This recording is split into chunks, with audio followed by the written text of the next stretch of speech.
M. Joseph Bugeaud, qui est le PDG de la société Axon CAM, qui a mis à disposition un imprimante 3D qui se trouve devant l'hémicycle. Donc je vous invite aussi à regarder très concrètement,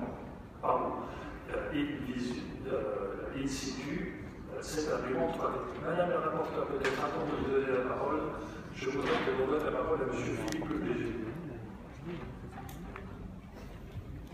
Oui, non, c'était juste pour prévenir les membres de la commission qui sont issus du conseil qu'on a fourni ce matin le tableau de bord aux membres du bureau, alors qu'il aurait été souhaitable que les membres participants aient d'abord la restitution de nos travaux.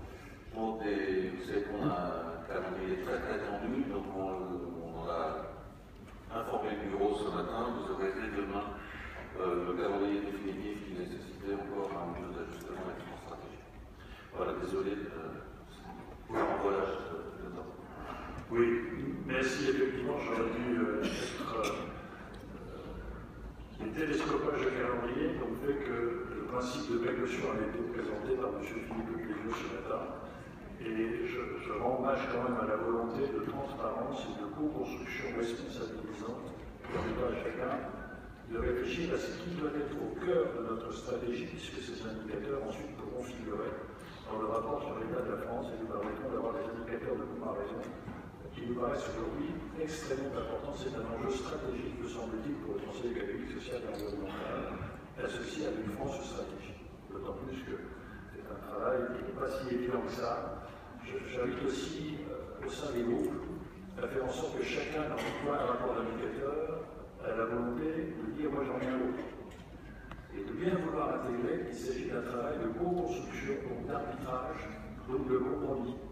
Et que bien évidemment, tout ça doit se construire en essayant de trouver le juste équilibre. Vous verrez, les membres du bureau ont été avertis ce matin par M. Le Président, qu'il y a des indicateurs, principaux et des indicateurs intermédiaires, des indicateurs phares et des indicateurs intermédiaires. C'est ça, ne peut pas intermédiaire. Complémentaire. Merci. Eh bien, Madame la rapporteure, vous avez la parole et nous vous remercions pour avoir la volonté permanente des labos de vouloir non seulement sensibiliser la séance plénière sur les enjeux des innovations technologiques et performantes par les hommes de la 3D, mais aussi d'avoir su mobiliser les industriels pour nous faire toucher du doigt la réalité de cette imprimante 3D qui va bouleverser notre monde économique. Vous avez la parole. Merci, Monsieur le Président. Monsieur le Président, mes chers collègues, je tiens tout d'abord à remercier le Président Jean-Louis Chiansky, ainsi que l'ensemble des membres de la section activité économique pour s'être entendus à parcourir un chemin presque inconnu qui était celui de l'impression 3D. Mes remerciements vont également à nos administrateurs, M. Philippe de Radio, à qui j'adresse mes sincères et profonds rétablissements, ainsi que M. Arnaud Massip pour leur patience à mon égard, ainsi que la fidélité d'Anna. Je remercie également l'ensemble des services techniques de cette grande maison.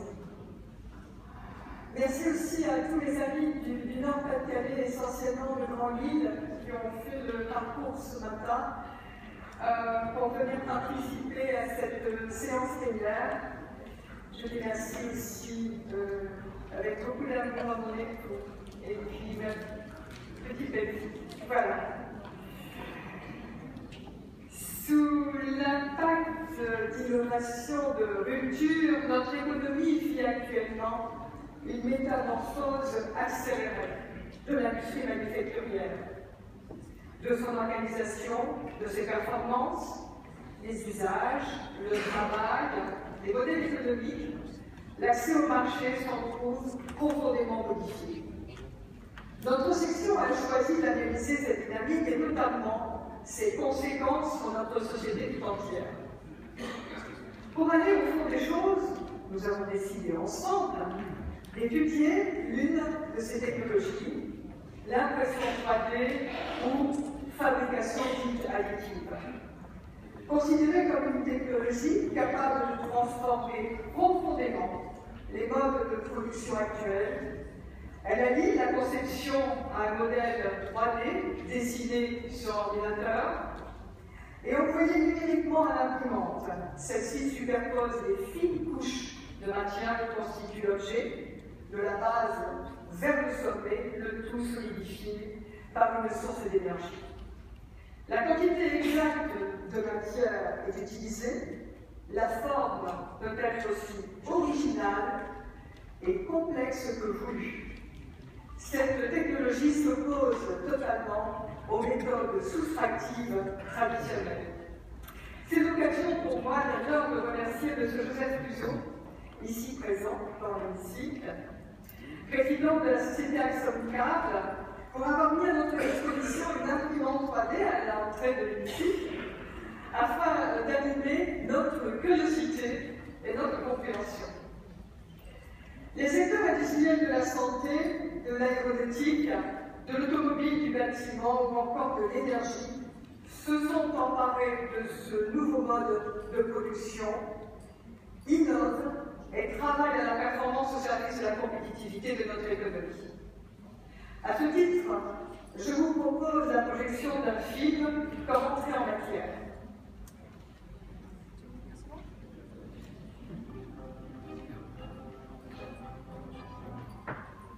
Faisons un saut dans le monde de la technologie. L'imprimante 3D est considérée par beaucoup comme étant la technologie de l'avenir. En quelques heures, elle peut créer de toutes pièces des objets en 3 dimensions. Et depuis que l'industrie a mis sur le marché des modèles plus petits et moins chers, les inventeurs, artistes et designers se les ont appropriés. Cette nouvelle génération d'imprimantes serait d'ailleurs un excellent outil pour les petites entreprises avec des budgets limités. Voici le reportage de Sophie Fleury.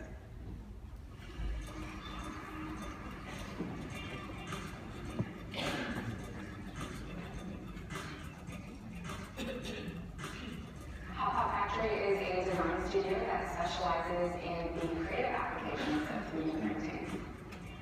We started our home about a year and a half ago, and when we saw 3D printing come way down in cost, we were really excited about the prospect of being able not just to make prototypes with 3D printers, but to make actual products. And so we actually started with a line of 3D printed jewelry.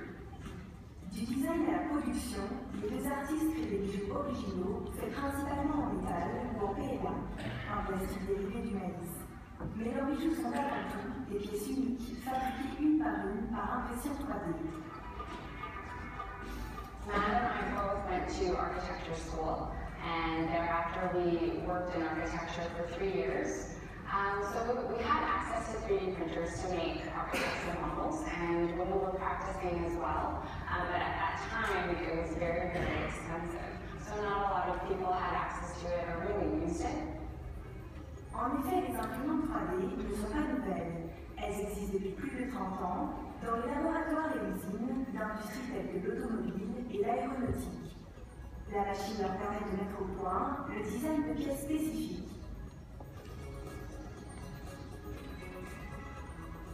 Well, in this process, it's very slow to create a large number of copies of something. So traditionally, 3D printing has been used before manufacturing something. So you would prototype with something and would iterate on the design over and over until you get it right, and then go through the traditional manufacturing process afterwards. Ces imprimantes étaient alors de très grande envergure et coûtaient des millions. Ce n'est que récemment que des modèles plus petits, destinés à un public plus large, sont apparus. What's really been exciting for the past 5 years is that these desktop or consumer 3D printers have emerged, and they kind of range in price from about $500 up to $3,000, and so suddenly this technology is kind of attainable to the consumer. Pour créer un objet, l'imprimante 3D fait fondre de la matière, comme par exemple du plastique. Elle dépose ensuite couche après couche la matière en fusion, à la façon d'un pistolet à colle. Ces couches se solidifient au contact de l'air et on obtient alors l'objet final. L'usinage traditionnel, c'est qu'on commence souvent par un bloc de matériel et ensuite on enlève le matériel qu'on n'a pas besoin pour créer l'objet. L'impression 3D, c'est le contraire. Effectivement, on met le matériel à mesure qu'on a besoin pour fabriquer l'objet final. L'impression 3D, c'est vraiment la robotique. Alors, c'est un robot qu'on regarde actuellement qui suit un trajet. Le modèle qui a été créé en utilisant un logiciel. So effectively, if you draw an object on your computer, or you download something from the internet, you can create that physical object using a 3D printer. C'est incroyable les divers matériaux qu'on peut maintenant créer des objets en 3D. Alors, ça a commencé vraiment avec le plastique. Par exemple, l'ABS ou le PA, c'est des plastiques qu'on voit souvent. Les métaux, la céramique, le sable, même du chocolat, du sucre. L'impression 3D ouvre donc un monde de possibilités, notamment pour les entrepreneurs qui veulent avoir plus d'emprise sur la création de leur design. It first of all had this amazing way of attracting one of my personal kind of desires to make things. And it was this ability to make things that was beyond just crafting. It had this potential for you to create actual products that you can bring onto the market. So it was this whole new level of creativity that could be actualized by a single person or maybe just two people in their living rooms. Par des petits trucs, des figurines. Et je vois que les gens font des projets incroyables, imprimantes comme celle-ci. Par exemple, les mains artificielles. Alors, les chirurgiens se penchent beaucoup sur la possibilité de l'impression 3D pour créer des prothèses qui sont vraiment personnalisées. Des couronnes dentaires aux prothèses, les possibilités sont énormes pour le monde médical, mais la technologie entraîne aussi des surprises. Il y a quelques mois, un homme a présenté une arme à feu fonctionnelle, fabriquée entièrement par impression 3D. Souvent, l'histoire du pistolet, c'était pas évident, le nombre d'heures et l'effort qui est mis pour créer cette arme. Il y avait beaucoup de centaines d'heures pour fabriquer cet objet. Alors, si quelqu'un était vraiment porté à fabriquer une arme, il y a des façons beaucoup plus directes qu'avoir accès à l'imprimante 3D. Autre inquiétude, n'importe qui peut reproduire n'importe quoi depuis son salon, car il est possible de scanner un objet et de le recréer grâce à son imprimante 3D personnelle, ce qui inquiète les détenteurs de marques commerciales et leurs propriétés intellectuelles. Je fais le parallèle avec la musique. Quand on a commencé à être capable de numériser des chansons et les mettre disponibles sur Internet, ça a pas juste changé la manière dont on faisait de la musique. Ça a changé le modèle d'affaires de toutes les compagnies qui candidaient de la musique. Parce que tout d'un coup, je peux aller chercher une chanson et l'acheter là-bas. À partir du moment où je peux prendre un objet, je peux le scanner, je peux le rendre disponible à plein de monde, pour tous leur imprimante pour les changer de modèle. Dans la communauté de l'impression 3D, il y a des gens qui tiennent beaucoup au logiciel libre. Alors, ils vont vouloir toujours avoir une culture de partager le design. Et c'est une culture très forte dans cette communauté. Peut-être qu'un jour, les compagnies vont rendre leur design pour les gens qui veulent les reproduire. De la même manière que iTunes demande la musique. Parce que justement, ils disent si je ne lui vends pas une chanson, il va être tenté d'aller sur un site comme Napster et les gars. Le secteur manufacturier ne commence qu'à effleurer du bout des doigts le potentiel de cette technologie encore peu connue. Mais depuis que son coût a baissé drastiquement, les ventes de l'imprimante 3D ont explosé. Une chose importante de savoir que l'impression 3D, ce n'est pas créé pour la vitesse ou pour le volume. Alors, ce n'est pas une technologie qu'on pourrait utiliser pour créer plusieurs objets rapidement. It's not something that's going to replace traditional manufacturing. It just makes more things possible and feasible. So if you need to make a specialized camera mount, for example, that only 5 people in the world need it, before 3D printing, it would be impossible to quickly manufacture something like that. But now it's practical to have a product that has a customer base of 5 people or 100 people. C'est ce qui devient intéressant dans certains secteurs où au niveau nécessairement les économies d'échelle sont moins importantes. Ça devient vraiment intéressant pour les compagnies d'aéronautique d'aller dans l'impression 3D. Beaucoup de pièces de métal dans un moteur d'avion ou dans une hélice, des compagnies comme General Electric qui est dans l'aviation pour la Télé Canada vont s'intéresser à ça pour être capable de faire un petit nombre de pièces tout en minimisant les coûts de fabrication de ces pièces. L'impression 3D ne sera pas la pilule magique qui sauvera le secteur manufacturier en Ontario, mais elle simplifie le travail des entrepreneurs. Plus besoin pour eux d'envoyer leur design à l'étranger afin d'obtenir un premier prototype, un gain de temps et d'argent. J'ai l'autre avantage, c'est la personnalisation. C'est de créer un objet qui a un aspect plus personnel. Alors, c'est pour les artistes, par exemple, les designers aussi, qui peuvent créer un objet pour leur client, qui est plus personnalisé. I think for us as designers, first of all, it's amazing and empowering that we can do the whole process from our living room, from design to prototyping to production and then actually shipping things out by selling online. And so that was like an amazing level of empowerment. I don't think that Matt and I would have started a business in the traditional sense of needing to put a lot of capital in, but for us, we were able to test things out. We could actually just make one piece and put it on our website and see if anybody liked it. And if they didn't, we can make changes in real time. À ce jour, les imprimantes 3D sont extrêmement énergivores et un objet peut prendre de longues heures à être construit. Il reste aussi beaucoup de recherches à réaliser dans le secteur des matériaux. Mais même si des progrès restent à faire, la technologie est certainement là pour rester.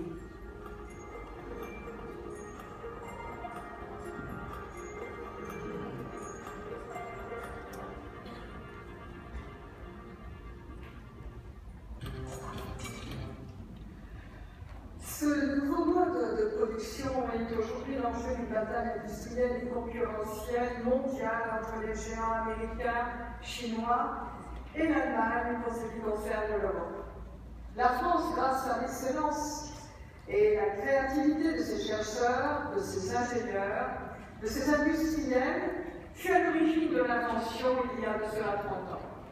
Elle demeure en pointe, aujourd'hui notamment grâce au génie logiciel et à la recherche dans le domaine des matériaux nouveaux. Malgré tout, elle a perdu progressivement des positions importantes.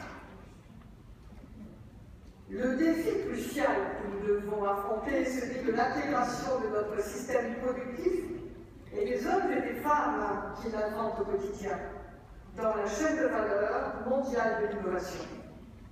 Pour construire un chemin de succès à cet égard et se projeter dans un avenir de croissance, il nous faut structurer son analyse et ses recommandations autour de 3 piliers.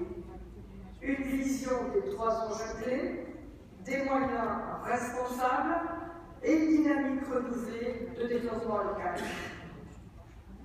Le premier enjeu, dessiner une vision d'avenir pour notre pays et une ambition qui fasse rêver. Et oui. Dès l'origine des travaux, les membres de la section avaient émis le souhait de dépasser la longue suite des diagnostics pessimistes, bien que réalistes, concernant la compétitivité de notre économie. Dès l'origine, nous avons été nombreux à vouloir nous mobiliser sur l'ambition, la mise en avant des atouts formidables de notre pays et de dessiner un avenir fondé sur l'innovation et la créativité partagée. Le projet de la vie porte en lui cette volonté de construire une vision d'avenir en faisant œuvre de prospective. J'y suis d'autant plus sensible que je suis une élue de la région Nord-Pas-de-Calais qui a fait le choix de la résilience de son territoire, qui a fait le choix du dépassement de la crise sociale, industrielle, longue et profonde. En fondant sa démarche sur un travail collectif de prospective, associant la société civile, les salariés, toutes les forces vives et innovantes de la région. À travers l'exemple de l'impression 3D et de l'innovation sociale et technique qu'elle porte, nous avons exprimé notre volonté de tirer l'industrie vers le haut, de l'inscrire dans une société qui se met en ordre de marche, qui œuvre à la construction de son avenir et veut se situer au cœur de la dynamique de relance économique.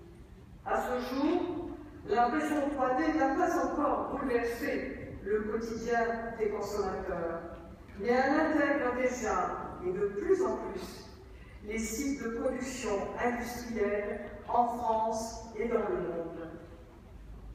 Le deuxième enjeu, informer et communiquer auprès de toutes les parties prenantes concernées de l'innovation portée par l'impression 3D. L'information et la communication sur les technologies innovantes et leur impact sur le système productif et sur la société sont fondamentales. Il nous est apparu d'emblée le déficit d'information sur l'impression 3D, ses usages et sur les potentiels considérables qu'elle représente. Étrange société que la nôtre. Il faut écouter le discours de l'état de l'Union du président Obama le 12 février 2013 pour découvrir que les technologies d'impression 3D représentaient la prochaine révolution industrielle, source d'innovation et d'emploi. Alors que, en parallèle, la première demande de brevet fut déposée en juillet 1984 par le français Jean-Claude André, précédant de peu celle de l'américain Hull, qui fut quelques années plus tard le fondateur de 3D Systems. Troisième enjeu, la formation est un enjeu clé de l'innovation. Tout passera par la jeunesse. C'est ainsi exprimé M. Langer, PDG de l'entreprise éponyme, pionnier industriel français de cette technologie.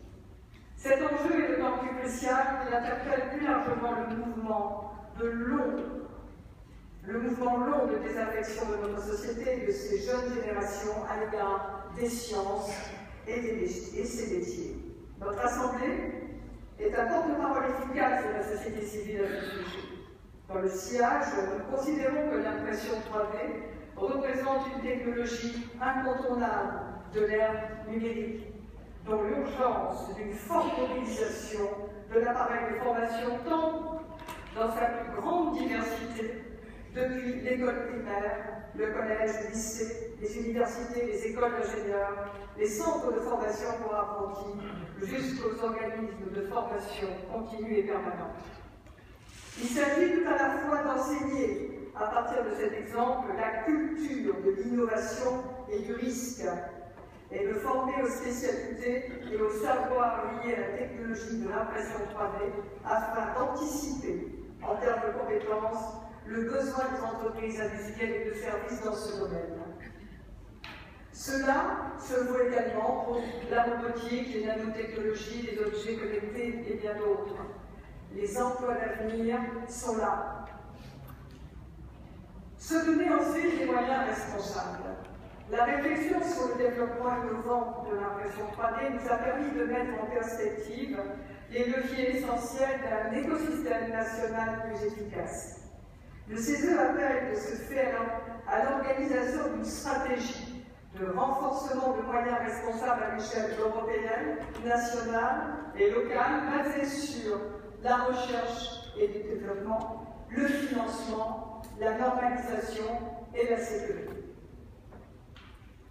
Pour une R&D efficace, il s'agit ici d'engager et de structurer des moyens responsables qui s'adressent aux PME, aux ETI, ainsi qu'à l'artisanat, population d'entreprises qui sont le terreau de cette nouvelle croissance et que l'on retrouve majoritairement dans l'écosystème innovant de la fabrication additive. À l'échelle mondiale, les pays qui ont investi dans la R&D sur la technologie de l'impression 3D ont cherché à partager pour une efficience du financement, coût de la recherche publique et coût de la recherche privée. Il est impératif d'orienter la stratégie de R&D et de valorisation de la recherche vers la demande du marché. C'est la clé d'une innovation réussie. Une telle orientation nécessite agilité, flexibilité, simplicité du dispositif public d'appui à l'innovation, autant que de la stratégie des entreprises.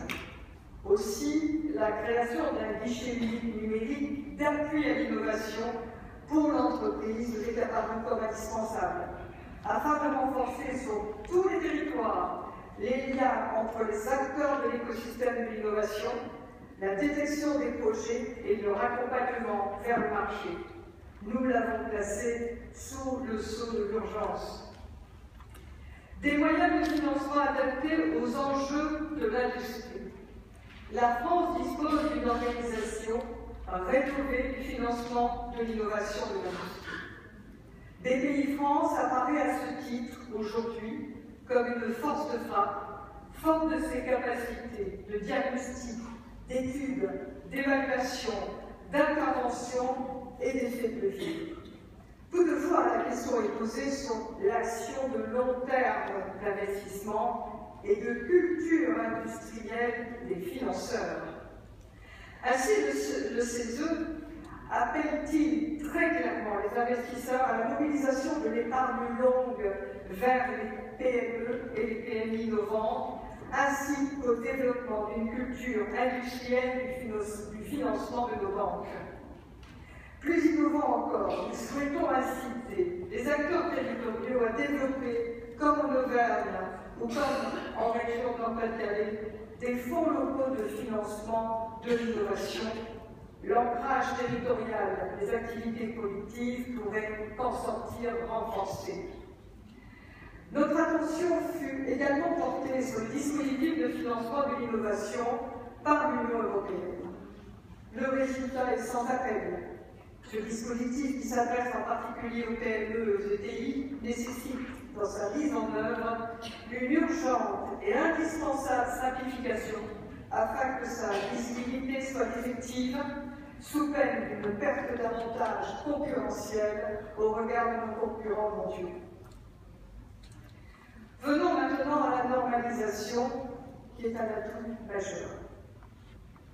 Sans ignorer les coûts directs et indirects pour les entreprises, il est apparu nécessaire de dédiaboliser la normalisation auprès des dirigeants, en insistant sur la démarche de sécurisation de la stratégie d'accès au marché.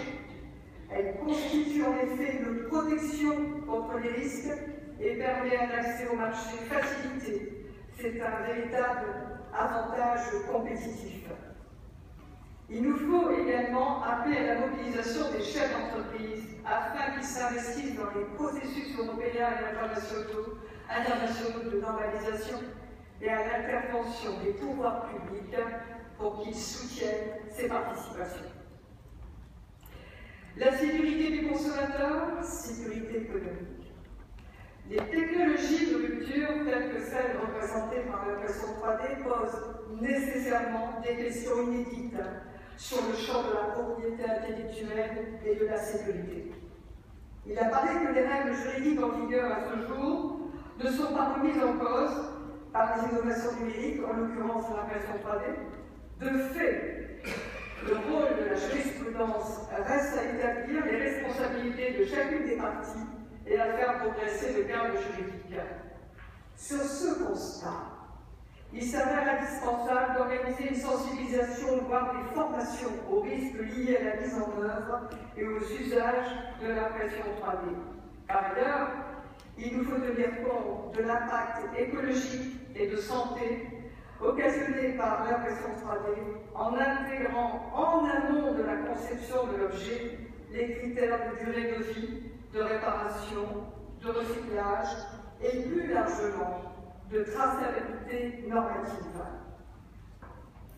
Nous en venons au troisième point, qui est une dynamique renouvelée de développement local. Parce que l'impression 3D offre de multiples occasions d'innover de façon plus agile, plus économe en matière, en transport, en temps, et d'accéder plus rapidement au marché de proximité, comme autant de leviers de performance industrielle, elle porte en elle des atouts solides qui permettront de localiser sur nos territoires de nouvelles entreprises, PME, PMI, TPE, participant aussi à l'économie circulaire.